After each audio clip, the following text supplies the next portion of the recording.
My dear brother and sisters, இன்னைக்கு நம்ம பார்க்க போறது to be hero X season 1 episode number 5 தான் இன்னைக்கான வீடியோல நம்ம பார்க்க போறோம். போன எபிசோட பார்த்துட்டு இந்த எபிசோடு வரீங்கன்னா கண்டிப்பா இந்த ஒரு சீரிஸ் உங்களுக்கு பிடிச்சிருக்கும் நான் நம்புறேன். அதனால வீடியோக்கு லைக் பண்ணிட்டு புதுசா இருந்துச்சு பாக்குறீங்கன்னா மறக்காம நம்ம சேனலை சப்ஸ்கிரைப் பண்ணிக்கோங்க. அது கூட என்னோட இன்ஸ்டாகிராம் லிங்க் டிஸ்கிரிப்ஷன்ல கொடுத்துருக்கேன். ஃபாலோ பண்ணணும்னு நினைக்கிறவங்க ஃபாலோ பண்ணிக்கோங்க. சரி, ரொம்ப பேசாம நம்ம இந்த டைரக்டா இந்த கதைக்குள்ள போயிடலாம். கதையோட ஆரம்பத்திலேயே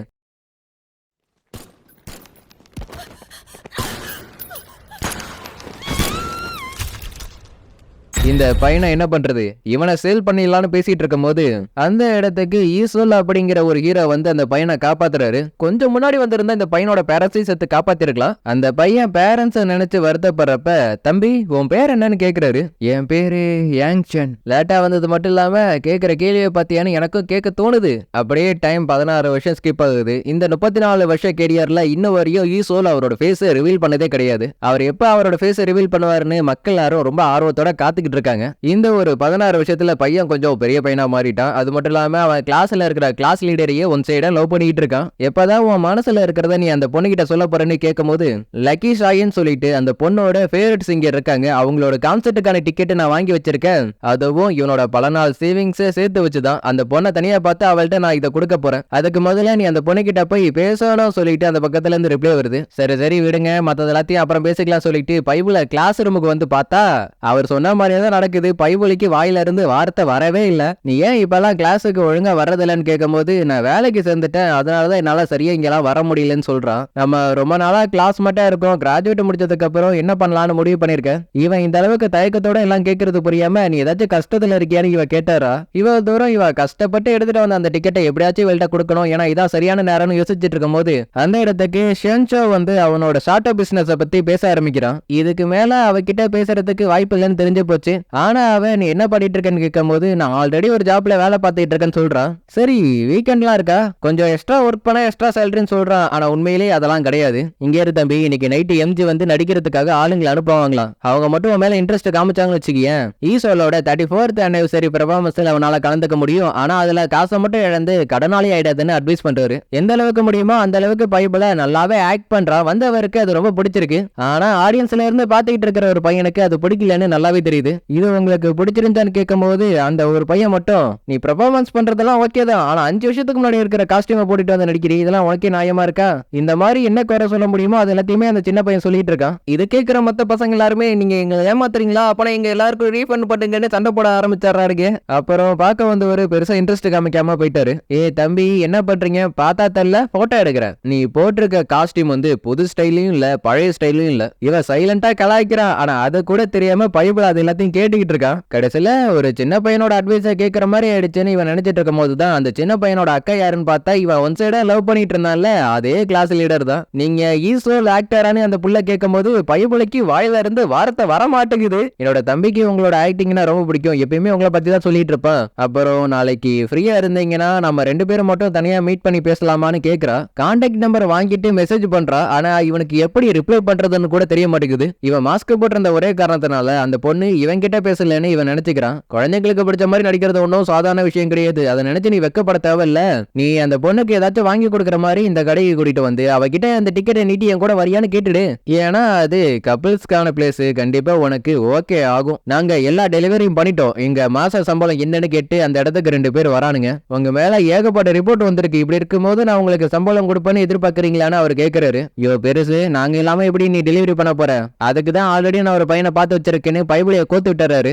சின்ன பையா, நீ ஹீரோ காஸ்டியூம் போட்டா மட்டும் உன்னால ஹீரோ ஆயிட முடியாது. கேட்கும் போது கோவம் வருது, ஆனா அதை வெளில காட்டிக்க முடியல. அந்த பாக்ஸை டெலிவரி பண்ணதுக்கு அப்புறம் இவனுக்காகவே ஒரு எலக்ட்ரிக் கிளவுஸ் இவன் ரெடி பண்ணிட்டு இருக்கான். ஆனா அது சரியா ஒர்க் ஆக மாட்டேங்குது. ட்ரஸ்ட் வேல்யூ இருந்தா மட்டும்தான் பவர்ஸ் கிடைக்கும். பேரண்ட்ஸ் இருந்தப்ப இருந்துச்சு, ஆனா இப்ப அது இல்லன்னு வருத்தப்படுறான். ட்ரஸ்ட் வேல்யூ ரொம்ப கம்மியா இருக்கிறதும் பவரே இல்லாம கூட இருக்கிறதும் ரெண்டும் ஒண்ணுதான். ஹீரோ ஆகணுங்கிற ஆசையை வெட்டலான்னு இவன் நினைக்கும் போது அவனோட ஹீரோவான ஈசோல எப்படியாச்சும் ஒரு வாட்டியாச்சும் நேர்ல மீட் பண்ணணும்னு நினைக்கிறான். அதுக்கப்புறம் அடுத்த நாள் பார்த்தா பைபிள காஸ்டியூம் எல்லாம் போட்டு உட்காந்துருக்கா. யாருக்கான்னு பார்த்தா அந்த பொண்ணை மீட் பண்றதுக்காக. அந்த புள்ள பேசும்போது கூட கையாற்றா காலாற்றானே தவிர வாயில இருந்து வார்த்தை வரவே மாட்டேங்குது. நீ நீங்க எனக்கு ஒரு உதவி பண்ண முடியுமா? என் தம்பிக்கு ஃப்ரெண்ட்ஸ் யாருமே கிடையாது. அதனால அவன் எப்பயுமே லோன்லயே தான் இருப்பான். ஆனா அவனுக்கு நீங்கன்னா ரொம்ப பிடிக்கும். நீங்க மட்டும் அவன் கூட டைம் ஸ்பெண்ட் பண்ணீங்கன்னா நான் உங்களுக்கு எக்ஸ்ட்ரா கூட பே பண்றேன்னு சொல்றா. முடியாதுன்னு சொல்லவும் முடியாது. அதனால செய்கையில ஓகேன்னு ஒத்துக்கிறான். எங்க அக்கா உனக்கு ஏதோ ஒரு வேலை கொடுத்துருக்காங்க. அதுக்காக தான் நீங்க வந்திருக்கேன்னு எனக்கு நல்லா தெரியும். அவகிட்ட போய் சொல்லு என்னை பத்தி கவலைப்பட தேவையில்லைன்னு. தம்பி எனக்காக ஒரு 1 ஹவர் மட்டும் கோஆபரேட் பண்ண முடியுமா? ஏன்னா ஈசோல் காம்படிஷனுக்காக நான் ட்ரைனிங் எடுக்க வேண்டியது இருக்கு. நீ இப்ப என்ன சொன்ன அதை கொஞ்சம் தெளிவா சொல்ல முடியுமான்னு இவன் கேட்கும் போது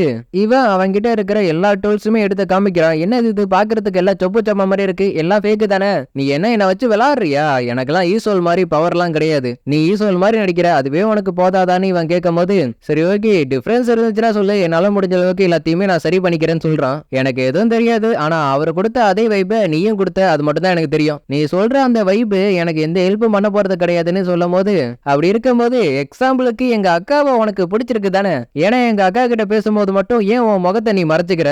சரி ஓகே இந்த விஷயம் நமக்குள்ளே சீக்கிரட்டா இருக்கட்டும், வெளில யார்ட்டையும் சொல்லிடாத. அப்பனா ஈசோல் காம்படிஷனுக்கு என்னையும் கூட கூட்டிட்டு போனோம் ஓகேவா? சரி ஓகே கூட்டிட்டு போறேன். எனக்கு இப்ப பர்பிள் டீயும் குடிக்கிறதுக்கு வாங்கி கொடு. இந்த கிளவுஸ் இருக்குல்ல, இது ஈசோல் 5வது ஜெனரேஷனுக்காக உருவாக்குனது. இதுல இருந்து எலக்ட்ரிசிட்டி வெளில வரும். இதை வச்சு என்ன பண்றதுன்னு யோசிச்சுட்டு இருக்கிறப்ப அந்த இடத்துக்கு கிளாஸ் லீடர் வரதை பார்த்துட்டு பைபிள் ஒளிஞ்சுக்கிறான். நீ என்ன காஸ்டியூம் போறன்னு முக்கியம் கிடையாது, நீதியும் நேர்மையும் இருந்தா மட்டும் போதுன்னு 2 பேருமே நல்லா ஃப்ரெண்ட்ஸ் ஆயிடுறானுங்க. ஆனா அக்காவை பார்க்கும்போது மட்டும் பைபிளை எப்பயும் போல மாஸ்க மாட்டிக்கிறான். அப்புறம் உன் தம்பி என்கிட்ட சொன்னா உனக்கு லக்கி சாயின் பிடிக்கும்னு, அது உண்மையானு கேட்கும் போது அவளும் அதுக்கு ஆமான்னு சொல்றா. வேற ஒண்ணும் இல்ல, அக்கா கிட்ட பேசுறதுக்கு தம்பிய ஒரு சாக்கா வச்சுக்கிறான். அடுத்த வாட்டி என்கிட்ட இருக்கிற அந்த டிக்கெட்டை கொடுத்து எப்படியாச்சும் அவகிட்ட எல்லாத்தையுமே நான் சொல்லணும்னு இவன் நினைக்கிறான். அதுக்கப்புறம் 34th ஆனிவர்சரிக்காக நிறைய பேர் ஈசோல் மாதிரியே நிறைய காஸ்டியூம் போட்டு வந்திருக்கானுங்க. காம்படிஷனா இருக்கிறதுனால இதுக்கு மார்க் கொடுக்கறதுக்காக 3 பேர் வந்திருக்காங்க. அதே மாதிரி எங்க ஆண்டர்பனரும் இதுக்காக வந்திருக்காருன்னு சொல்லிட்டு செங்ஷாவை காமிக்கும் போது இவனுக்கு மரியாதை கொடுக்கறத வச்சு பார்த்தா இவனோட பேக்ரவுண்ட் கொஞ்சம் பெருசா இருக்கும்னு நினைக்கிறேன். காம்படிஷன் வரிசையா நடந்துட்டு இருக்கும் போது ட்ரஸ்ட் வேல்யூ 0ல இருக்கிற ஆளை நம்ம கண்டுக்க தேவைன்னு சொல்றானுங்க. எதிர்பார்த்த மாதிரி அந்த காம்படிஷன்ல இவன் ஜெயிக்கல. வெளில இவங்க 2 பேரும் வெயிட் பண்ணிட்டு இருக்கும் போது நீ இங்க என்ன பண்ணிட்டு இருக்கன்னு இவன் வந்து கேட்கறான். இதை வரமா இருந்து பார்க்கும்போது இவனுக்கே கொஞ்சம் கஷ்டமா இருக்கு, ஏதோ சொல்ல முடியாதுல, அதனால அமைதியா அங்க இருந்து போக ஆரம்பிச்சிடறான். இந்த இடத்துல சொல்லாமலேயே ஒரு விஷயத்த சொல்ல வரானுங்க. பார்க்கும்போதே உங்களுக்கு புரிஞ்சிருக்கும்னு நினைக்கிறேன். இந்த பக்கம் டெலிவரி பாய்ஸுக்கு வேலையும் போச்சு, கடனும் அதிகமா இருக்கு, இப்ப என்ன பண்றதுன்னு 2 பேரும் புலம்பிட்டு இருக்கும் போது எனக்காக நீங்க ஒரு பெரிய வேலையை பார்க்கணும், அதை மட்டும் நீங்க பார்த்து முடிச்சிட்டீங்கன்னா வாழ்நாள் ஃபுல்லாவும் நீங்க பணத்தை பத்தி கவலைப்படவே தேவையில்ல, இதை விட்டா வேற வாய்ப்பு கிடைக்காது, பெருசா இருந்தாலும் பரவாயில்ல, என்ன டெலிவரி பண்ணணும் மட்டும் சொல்லுங்கன்னு கேட்கும் போது எனக்கு ஒரு ஆளை பார்சல் பண்ணி அனுப்பணும். இப்ப மறுபடியும் அந்த பொண்ணு கிட்ட தனியா பேசுறதுக்கு ஒரு வாய்ப்பு கிடைச்சும் கூட இவன் அந்த பொண்ணு கிட்ட பேச மாட்டான். கொஞ்சம் நெக்ஸ்ட் மந்த் லக்கி சாயினோட கான்செர்ட் இருக்கு, வேணா நம்ம 2 பேரும் போவோமான்னு கேக்குறா. ஏன்னா கொஞ்ச நாளைக்கு முன்னாடி தான் சாங்ஸாவோட அப்பா வந்து இந்த கான்செர்ட்டுக்கான டிக்கெட்டை கொடுத்திருக்காரு, அதுவும் விஐபி டிக்கெட். இவ சொல்றத இவனால ஒழுங்கா லிசன் பண்ணி கேட்க முடியல. உன்னோட முடிவு தான் என்னன்னு இவ கேட்கும் போது இல்ல நான் வரலன்னு சொல்லிட்டு அப்புறமா அவன் அந்த டிக்கெட்டையே பாத்துக்கிட்டு இருக்கான். 2 நாளா நான் அவனை தேடிட்டு இருக்கேன், இங்க என்ன பண்ணிட்டு இருக்கேன்னு அந்த சின்ன பையன் கேக்குறான். இல்ல அடுத்த ரவுண்டு போறதுக்கு நான் செலக்ட் ஆகல, அதனாலதான் நான் அவனை பார்க்க வரலன்னு சொல்றான். சரி அடுத்து என்ன நடக்குதுன்னு போய் பாக்குறதுக்காச்சும் போகலாம்ல.